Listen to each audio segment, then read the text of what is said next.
नमस्कार दोस्तों, आप सभी का स्वागत है मेरे YouTube channel Devesh online classes. सभी साथियों को गुड इवनिंग, राधे राधे, जय श्री कृष्णा। दोस्तों, मैं आपके लिए आज नया टॉपिक लेके आया हूँ, टेंस। तो दोस्तों बने रहिए मेरे वीडियो पर लास्ट तक और वीडियो को पूरा देखें और चैनल को लाइक करें और आपको मेरा वीडियो कैसा लगा कमेंट करके बताइए। ठीक है, तो चलते हैं अपने पॉइंट पर। दोस्तों, आज का जो टॉपिक है वो है टेंस। हम इस टेंस के बारे में पढ़ेंगे। दोस्तों, टेंस 3 प्रकार के होते हैं। पहला टेंस है प्रेजेंट।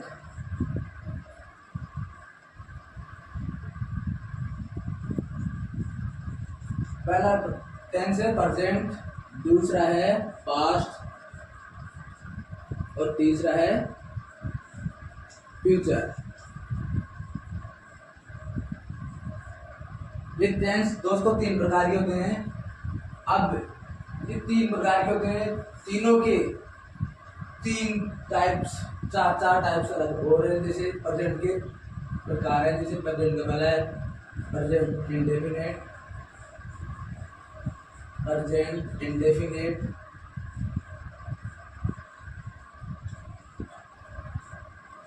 प्रेजेंट इंडेफिनिट पहला प्रकार है। प्रेजेंट का पहला प्रकार है प्रेजेंट इंडेफिनिट, दूसरा है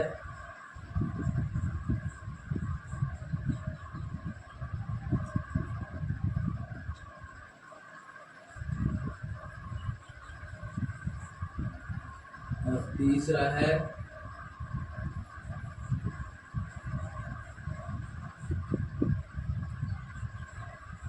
प्रेजेंट परफेक्ट।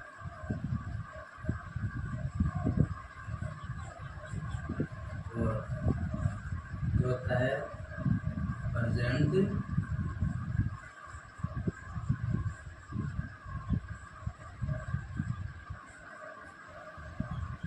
कंटिन्यूस। ये दोस्तों प्रेजेंट के 4 प्रकार हो गए, present indefinite, present continuous, present perfect और प्रेजेंट परफेक्ट कंटिन्यूस। प्रेजेंट के 4 प्रकार है। सेम इसी प्रकार ये पास्ट के 4 प्रकार आएंगे, past indefinite, past continuous, past perfect और पास्ट परफेक्ट कंटिन्यूस। इसी प्रकार फ्यूचर के वही प्रकार है, future indefinite, future continuous, future perfect और फ्यूचर परफेक्ट कंटिन्यूस। ये 3 प्रकार अपने टेंस के। टेंस है, टेंस 3 प्रकार के, प्रेजेंट, पास्ट और फ्यूचर। इसके 4 प्रकार हुए, 4 प्रेजेंट के, 4 पास्ट के, 4 फ्यूचर के, मतलब टोटल मिला के 12 प्रकार हो गए। ये थे प्रकार टेंस के। अब इनको हम विस्तार से देखे पढ़ेंगे। प्रेजेंट इंडेफिनिट को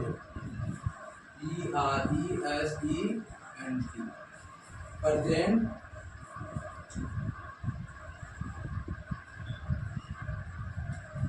प्रेजेंट इंडेफिनिट, प्रेजेंट इंडेफिनिट। इसके बारे में हम विस्तार से पढ़ेंगे। दोस्तों कोई चीज को पढ़ने के लिए पहले उसकी डेफिनेशन, उसकी परिभाषा ये जाननी जरूरी है, उसकी पहचान जाननी जरूरी है। भाई जो भी चीज हम पढ़ रहे हैं उसको हम क्या कहते हैं और कैसे कहते हैं, किसे कहते हैं। तो देखो, प्रेजेंट इंडेफिनिट किसे कहते हैं, क्या इसकी पहचान होती है, क्या इसकी डेफिनेशन होती है, इसकी परिभाषा क्या होती है, इसको हम पढ़ेंगे। तो दोस्तों, प्रेजेंट इंडेफिनिट जिस वाक्य के अंत में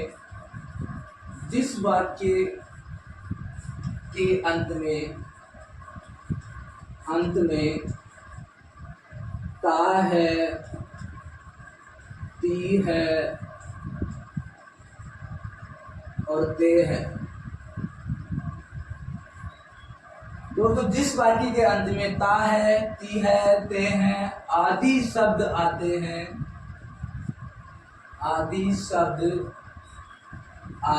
हैं, उन्हें या वे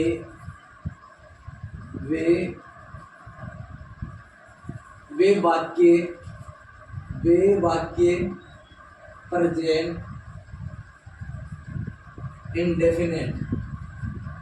प्रेजेंट इंडेफिनिट के होते हैं।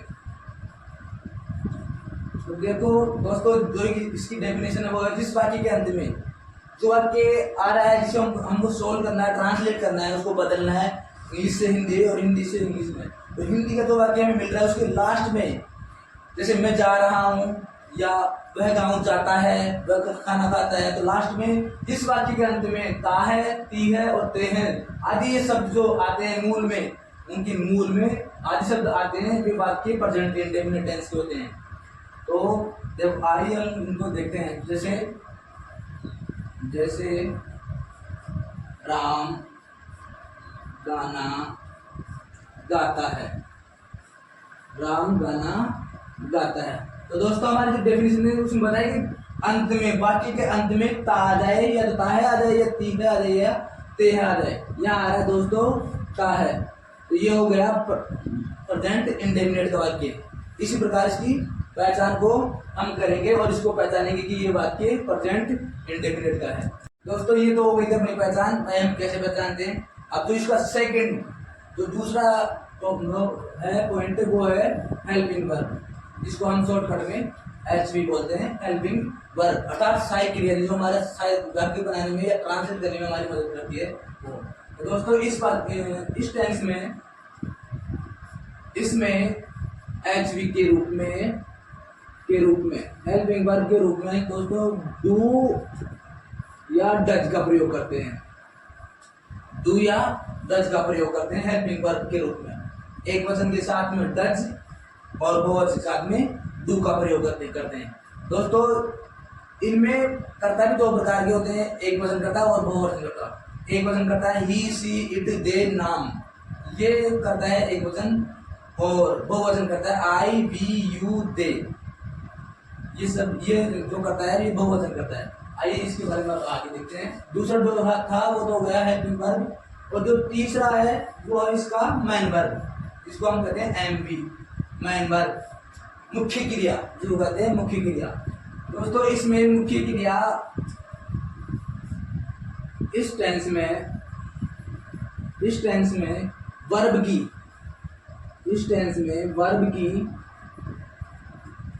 फर्स्ट फॉर्म के साथ एस या ES का प्रयोग करते हैं। दोस्तों क्या होता है, देखो इस टेंस में वर्ब की फर्स्ट फॉर्म के साथ में एस या ES का प्रयोग करते हैं हम। तो अब कंफ्यूजन की बात यह है कि हमें एस लगाना है या ES लगाना है, और वर्ब के साथ में मुख्य क्रिया के साथ में, तो किसके साथ में एस लगाना है और किसके साथ में ES लगाना है, ये देखते हैं। मेन वर्ब में बताया है, इसमें टेंस वर्ब फर्स्ट फॉर्म के साथ में एस या ES का प्रयोग। दोस्तों हम पढ़ रहे हैं एस या ES का नियम, एस या ES का नियम। अब दोस्तों नियम होता क्या है कि एस कहाँ लगता है और ES कहाँ लगता है, उस चीज को अब हम देखेंगे। देखो वर्ब के अंत में यदि वर्ब के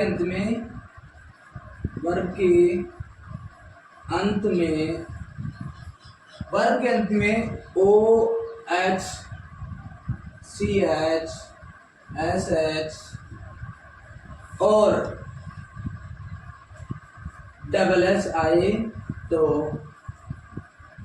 OH, CH, SH और SS आए तो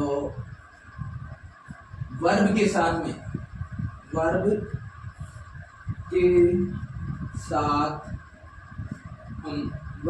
में ES का प्रयोग करते हैं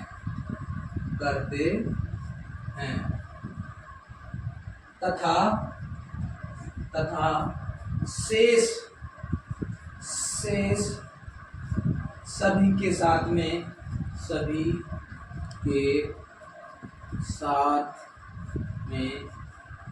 एस का यूज करते हैं। देखिए दोस्तों समझो इसको, यदि वर्ब के अंत में जो मुख्य क्रिया है मेन वर्ब है, उसके अंत में O आए, X आए, CH आए, SH आ जाए या SS आए, ये पांचों में से कोई भी अगर ये वर्ब के अंत में आ जाए तो अपने को वहां पर वर्ब के अंत में हटाना किसी को नहीं है, बस लास्ट में ES जोड़ देना है। उसके लास्ट में ईएस का प्रयोग कर देना है। और अगर यदि वर्ब के अंत में ये चीजें नहीं आती है तो हमें वर्ब के अंत में शेष जो पार्टिसिपल बच गए ना उन सभी के अंत में एस का प्रयोग कर देना है या एस जोड़ लगा देना है, एस प्रयोग कर देना है। तो दोस्तों ये था हमारा विस्तृत विवरण है टेंस का, प्रेजेंट इंडेफिनिट टेंस के बारे में। ये हमने ऑथेंटिक रूप से इसको पढ़ा है। अब इसको हम एग्जाम्पल के रूप में देखते हैं। आइए देखते हैं। देखो इसको तो हमने पहले इसकी पहचान पढ़ ली, फिर हेल्पिंग वर्ब पढ़ ली और मुख्य क्रिया पढ़ ली और एस या ईएस का नियम पढ़ लिया। ये 4 चीजें पढ़ ली, 3-4 चीजें पढ़ ली। उसके आधार पर हम एग्जाम्पल करते हैं। देखो दोस्तों पहला वाक्य है सोहन खाना खाता है। दोस्तों हमें 4 चीजें देखनी है। पहले हमने पढ़ा था पहली चीज पहचान। भाई इसको कैसे पहचानेंगे, जरूरी है किसी भी चीज की, किसी भी व्यक्ति की। पहली चीज 1 नंबर की चीज पहचान। दूसरी हमने पढ़ी थी HV हेल्पिंग वर्ब, सहायक क्रिया जो हमें हमारी सहायता करती है। जैसे कोई दोस्त भी हो तो हमारा कोई तो सहायता करते है, उसकी ऐसे ही एक सहायक क्रिया भी होना जरूरी है। तीसरा है मेन वर्ब MV मुख्य क्रिया, इसका भी प्रयोग हमें करना है। और चौथा पढ़ा था हमने एस या ईएस का नियम। ये 4 चीजें हमने डिटेल से पढ़ी थी दोस्तों। इन्हीं 4 चीजों को ध्यान में रखते हुए हम अपने एग्जाम्पल करेंगे। देखो पहला है सोहन खाना खाता है। दोस्तों ये प्रत्येक टेंस में है जो 4 प्रकार के वाक्य होते हैं। पहला साधारण वाक्य हो गया, और दूसरा हो गया नेगेटिव नकारात्मक, और तीसरा हो गया इंट्रोगेटिव, और चौथा हो गया इंट्रोगेटिव नेगेटिव। ये 4 प्रकार के वाक्य होते हैं। पहला साधारण, दूसरा नकारात्मक, और तीसरा इंट्रोगेटिव नेगेटिव, और चौथा है तीसरा है नेगेटिव, और चौथा है इंट्रोगेटिव नेगेटिव। इस प्रकार 4 वाक्य को अभी हम नंबर बाय नंबर देख लेंगे। तो पहला जो वाक्य है हमारा सोहन खाना खाता है। सबसे पहला काम हमें करना है पहचान करना। भाई कौन सा टेंस का है, तो हमें टेंस देखिए सिर्फ वाक्य के अंत में क्या आ रहा है, ता है आ रहा है। तो ये हमारा टेंस मालूम हो गया कि प्रेजेंट इंडेफिनिट का है। ठीक है, अब पहली पहचान होती है ये देखनी है उसका method. Subject plus verb plus S या ईएस प्लस ऑब्जेक्ट। दूसरे वाक्य जिसको हम नेगेटिव कहते हैं, नकारात्मक, उसका है subject plus helping verb plus note plus verb की फर्स्ट फॉर्म प्लस ऑब्जेक्ट। ये हो गया नेगेटिव का। तीसरा जाओ, तीसरा है जो इंट्रोगेटिव प्रश्नवाचक, सब्जेक्ट प्लस इंट्रोगेटिव होगा तो पहले क्वेश्चन शब्द आएगा। जैसे helping verb HV plus subject plus verb की फर्स्ट फॉर्म प्लस ऑब्जेक्ट। चौथा है helping verb plus subject plus note, subject plus note plus verb की फर्स्ट फॉर्म प्लस ऑब्जेक्ट। ये 4 मेथड है चारों अपने वाक्यों के सेंटेंस के। ये पहला है सिंपल, जिसको हम साधारण वाक्य कहते हैं, ये सिंपल का है। ये नेगेटिव का है, ये इंट्रोगेटिव, और ये इंट्रोगेटिव नेगेटिव का। दोस्तों आप कहोगे कि इसमें तो सहायक क्रिया नहीं आ रही। पहले वाक्य में, जिस साधारण वाक्य में, सिंपल वाक्यों में जो हमने पढ़ा था कि ऐसे इसका नियम। दोस्तों सिंपल वाक्य जब हम बनाते हैं तो उसमें सहायक क्रिया नहीं आती है, सहायक क्रिया नहीं आती है, और वहां पे सब्जेक्ट प्लस वर्ब के साथ में ऐसे इसका नियम जुड़ जाता है। 4 मेथड थे जो हमारे चारों सेंटेंस बनाने के। दोस्तों ये जो तीसरा और चौथा है जिसको हम इंट्रोगेटिव और नेगेटिव है, इसमें देखो हेल्पिंग वर्ब सबसे आगे लगेगी, क्योंकि जब जाके वाक्य इंट्रोगेटिव होगा। और ये 2 प्रकार के वाक्य होते हैं, इंट्रोगेटिव और इंट्रोगेटिव नेगेटिव। ये 2 प्रकार के वाक्य होते हैं। तो जो सहायक क्रिया से स्टार्ट होने वाला होता है और एक WH से स्टार्ट होने वाला होता है, जिसको हम व्हाट, व्हेन, वेयर आदि आते हैं। ये 4 मेथड है। अभी इस वाक्य को हम देखते हैं दोस्तों। सबसे पहले ये हमारा जो वाक्य है वो सिंपल है। अब सिंपल के लिए हमें ये सूत्र काम में लेना है। सिंपल के लिए ये सूत्र काम में लेना है। सबसे पहले लगाना है अपने को एस, मतलब सब्जेक्ट देखना है। सबसे पहले सब्जेक्ट देख लिया, करता, काम को करने वाला, सब्जेक्ट सोहन। फिर दूसरे नंबर पे आ गया वर्ब। वर्ब ढूंढना है इसमें, खाता है, ये हो गई वर्ब। फिर देखना है अब ऐसे ये तो अपने हमें लगाना वर्ब के अनुसार, और ऑब्जेक्ट जो बाकी बच गया, जो ऑब्जेक्ट, बस कुछ नहीं है, सीधा फिर लिखना है अपने। सबसे पहले सब्जेक्ट आ रहा है तो सोहन, सोहन। अब दूसरे नंबर वर्ब, खाता है, ईट, ईट, सोहन ईट। अब एस या यस, तीसरे नंबर पे एस या यस का नियम लगाना है। दोस्तों हमने पढ़ा था कि जिस वाक्य वर्ब के अंत में ओ एच सी एच और एस एस डबल एस आए वर्ब के अंत में, तो वहां पे अपने को लगाना है यस। अन्यथा सभी वर्ब के पीछे अगर ये 5 चीजें नहीं आ रही है तो उन बाकी सभी के पीछे एस का प्रयोग करते हैं। तो यहाँ पर उन 5 में से कोई भी चीज नहीं आ रही तो यहाँ पे होगा एस का प्रयोग। Sohan Yeats food, Sohan Yeats food, Sohan खाना खाता है। ये अपना वाक्य हो गया। ऐसे हम दूसरे वाक्य को देखेंगे। पहला ये तो हो गया सिंपल वाक्य। दूसरा, अब दूसरा देखते हैं नेगेटिव, नोट वाला वाक्य जिसमें नोट आता है। अब दूसरा वाक्य देख लेंगे। सोहन खाना या रीना पानी नहीं लाती है, रीना पानी नहीं लाती है, लाती है। दोस्तों ये जो अपना जो एस या एस का नियम है वो बस ओनली केवल सिंपल वाक्यों के लिए ही होगा।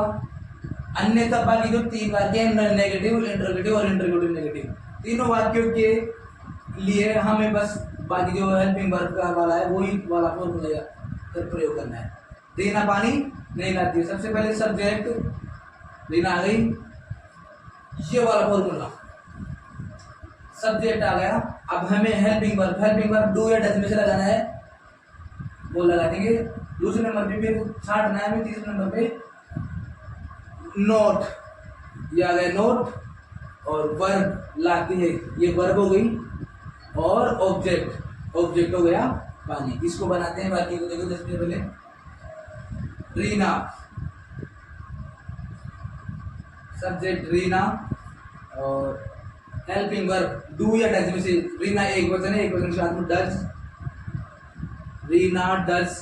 फिर आएगा नोट, रीना डज नोट। अब वर्ब लगा दो, लाती है, टेक, टेक। अब देखो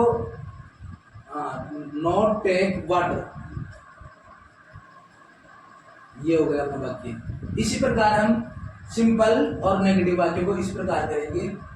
और बाकी जो दूसरे 2 वाक्य हैं, तो 2 वाक्य हो गए थे सिंपल और नेगेटिव वाक्य। अब हम देखते हैं इंटरोगेटिव वाक्य। तीसरा है इंटरोगेटिव, जिसको हम कहते हैं प्रश्नवाचक। ये वाक्य जिनका पहला शब्द क्वेश्चन से स्टार्ट हो रहा है, क्या खा रहा है, क्या कर रहा है, क्या खा रहा है, क्या पी रहा है ना।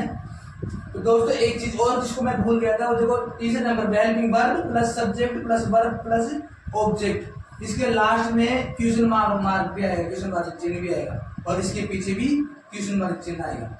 ये भी ध्यान रखना, क्वेश्चन मार्क चिन्ह नहीं लगा के आओगे तो वो भी एक गलती है, मिस्टेक है।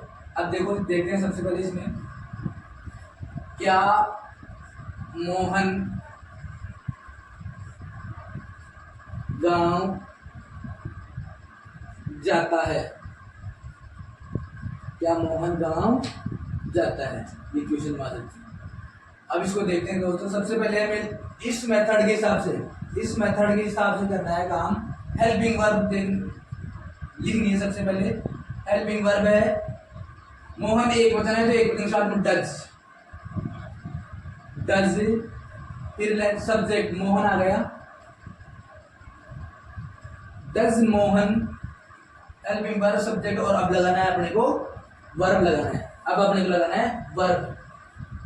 वर्ब आ जाती है जाता है, वर्ब आ गई जाता है, जाने की मीनिंग हो गई गो, गो। फर्स्ट फॉर्म गो ही आएगी, और प्लस ऑब्जेक्ट, आ जाएगा गांव, विलेज, गो टू विलेज।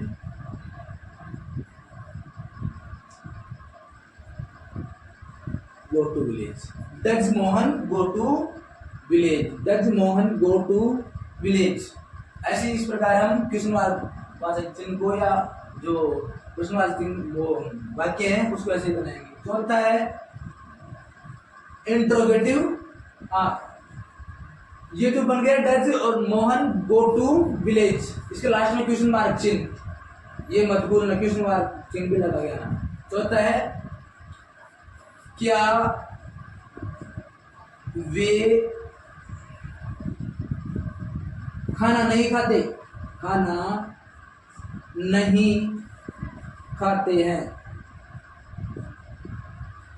खाते हैं, क्या वे खाना नहीं खाते हैं, ये क्वेश्चन मार्क से लास्ट में। तो अब हम इस मेथड के साथ करेंगे। सबसे पहले आ रहा है हेल्पिंग वर्ब, हमें हेल्पिंग वर्ब लगानी है। अब देखो हेल्पिंग वर्ब ऊपर तो सभी बाकी जो 3 हमने पढ़ा है उसमें एक क्वेश्चन है, यहाँ है वे, वे का मतलब बहुवचन, प्लूरल जिसको कहते हैं इंग्लिश में, तो वे, दे, TH, सॉरी यहाँ पे आएगा हेल्पिंग वर्ब। अगर यहाँ पे बहुवचन आ रहा है तो बहुवचन के साथ में डू, डू, डू। अब सब्जेक्ट डू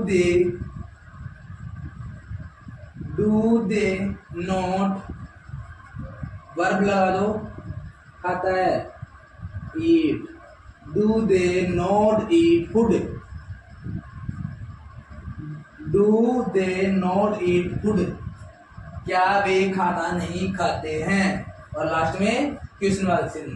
दोस्तों ये आपका इंट्रोगेटिव नेगेटिव वाक्य भी हो गया।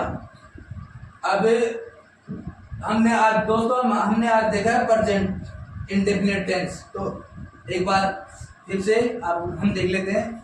आज हमने देखा है पर टेंस, और टेंस में देखा है टेंस के 3 प्रकार होते हैं। टेंस के 3 प्रकार है, present indefinite, present tense, past tense और फ्यूचर टेंस। प्रेजेंट टेंस में 4 प्रकार पढ़े हैं हमने, प्रेजेंट इंडेफिनिट, कंटिन्यूअस, परफेक्ट और परफेक्ट कंटिन्यूअस, 4 प्रकार पढ़ लिए। और फिर हमने पढ़ाया प्रेजेंट इंडेफिनिट के बारे में विस्तृत रूप से, जिसकी हमने डेफिनेशन पढ़ ली कि ऐसे वाक्य जिनके अंत में ताहती हैं आता है वो वाक्य प्रेजेंट इंडेफिनिट टेंस के होते हैं। दूसरे नंबर पे हो गई अपने हेल्पिंग वर्ब, इस टेंस में हेल्पिंग वर्ब के रूप में डू या डज का प्रयोग करते हैं। एक वचन के साथ में डज और बहुवचन के साथ में डू का प्रयोग करते हैं। तीसरे नंबर पे है मैन वर्ब, जो मैन वर्ब में वर्ब की फर्स्ट फॉर्म का प्रयोग करते हैं। और लास्ट में जो चौथे नंबर पे हमने पढ़ा था एस या ईएस का नियम। दोस्तों सबसे महत्वपूर्ण चीज है इस टेंस में ये चीज, बाकी तो सभी में ये चीज लगभग सेम चलेगी। इसी टेंस की मुख्य पर विशेषता यही है कि इसमें एस या ईएस का नियम ध्यान रखना। ऐसे ईएस के नियम में हमने पढ़ा था कि जिन वर्ब के अंत में या जिस वर्ब के अंत में O H C H S S double S 5 चीजें हैं, O H C H S S double S, ये 5 चीजों में से कोई भी चीज अगर वर्ब के अंत में आती है तो वहां हम ईएस का प्रयोग करते हैं, अन्यथा सभी वर्ब के पीछे ओनली फॉर एस का यूज करते हैं। तो इसी प्रकार हमने 4 प्रकार देख लिए थे। प्रेजेंट का सिंपल देख लिया था हमने, और नेगेटिव देख लिया, और इंटरोगेटिव और इंटरोगेटिव नेगेटिव। दोस्तों अब इसी प्रकार हम नेक्स्ट क्लास में प्रेजेंट कंटिन्यूअस के बारे में चर्चा करेंगे। और तो लिस्ट में आपको ये सारा वीडियो मिल जाएगा, टेंस से रिलेटेड जो भी वीडियो है सभी टेंसों का वो आपको हमारे प्लेलिस्ट में मिल जाएगा। और बने रहिए हमारे साथ में, और अंत में वीडियो को लाइक और कमेंट जरूर करें। धन्यवाद।